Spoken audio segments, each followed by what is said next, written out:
So after we did our book blurb assignment from yesterday, I wanted to let you guys know that the book that we are reading for our next read aloud is called Number the Stars by Lois Lowry. This book covers the Danish life during World War II. We're finishing up World War I and we start World War II pretty soon. This is a great book to go along with that and gives you a real window into how life was like back in that time.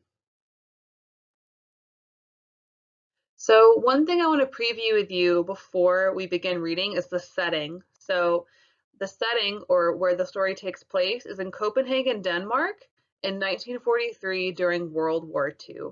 If you look at the map, Denmark is very tiny. I'll show you a picture of it in a minute. So at the end of World War I, we learned that the Treaty of Versailles made Germany take all the blame for World War I, which wasn't exactly fair, but Germany's clapback was not appropriate. And they invaded the lands that were taken away from them that really belonged to other people. So the German forces invaded the lands around Germany. Great Britain and France joined the forces to stop Germany. And if you remember from World War I, those were the two countries that were opposed to Germany in World War I. Germany invaded Denmark, and now Jewish people fear for their lives. We'll talk about why that is. So like I said, I was going to show you a picture of Denmark. Denmark is very tiny.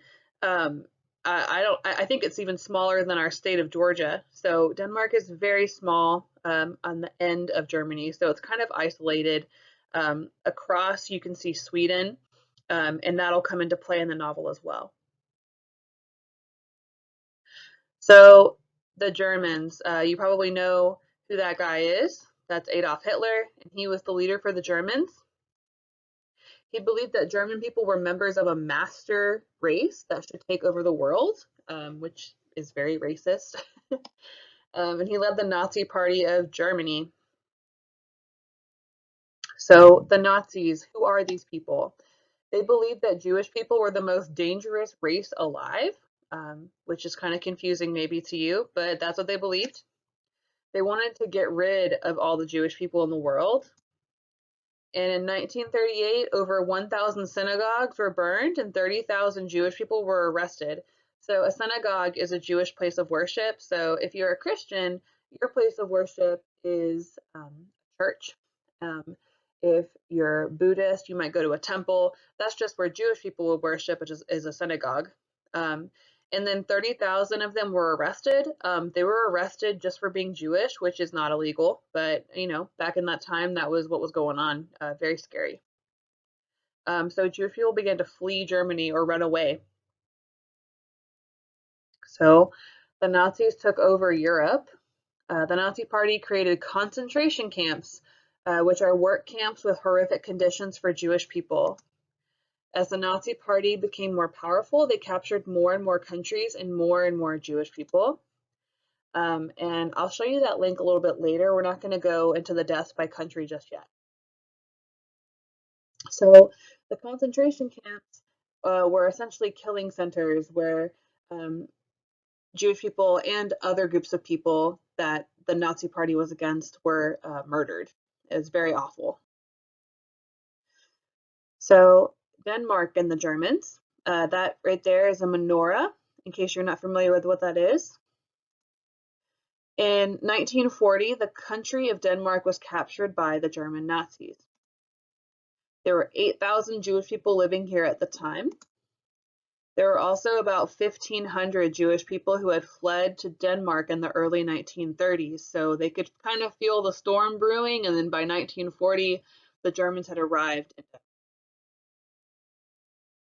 So the arrest of Danish Jews. So Danish people were the people that lived in Denmark.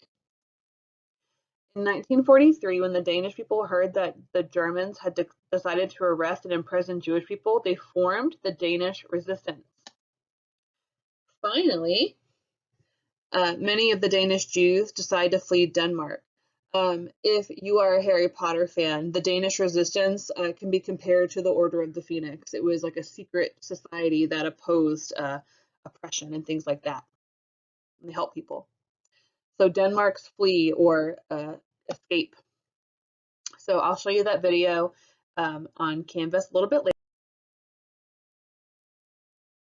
How bad was life for the Jewish people under Nazi rule? So the following were rules for Jewish residents of areas controlled by the Nazis. These rules affected everyone who had at least one Jewish grandparent. So let's see if these rules sound fair to you or not. In many places, Jews had to wear a yellow six-pointed star. They were limited in the use of public transportation. They had to hand in their bicycles. Essentially, they had to give up their transportation. Many people used a bicycle. Cars weren't as common, and public transportation was kind of hard to come by. So handing in their bicycle was essentially giving away their car. Attendance was prohibited at theaters, movies, and sporting events. They could shop only at Jewish stores, only between 3 to 5 p.m., which that's pretty limited. Children had to attend Jewish schools and couldn't visit Christian friends. All Jews had to be indoors by 8 p.m., so they had a curfew. They could not hold government jobs, which essentially means they couldn't have positions of power. And non-Jewish citizens were ordered not to go to Jewish doctors or hire Jewish lawyers. So essentially people couldn't get work. And Jewish teachers were fired. Jews who had owned stores had to mark windows with the word Jew and eventually had to sell their businesses to non-Jews. So essentially they were stripped of all of their power with all of these rules. And they had no political rights. So the last slide is about the Holocaust, and we're not going to go into too much detail with this because we'll learn about it during our World War II unit, but in order to understand the themes of this novel, you're going to have to hear a little bit about it. So the word Holocaust, which means burn, was first used in the late 1950s to refer to the death of Jews at the hands of the Nazis. Today we honor and remember the victims of Nazi torture through special museums, documentaries, and stories. So just a preview for you so that you understand what we're going to be reading about. We're going to read our first chapter tomorrow.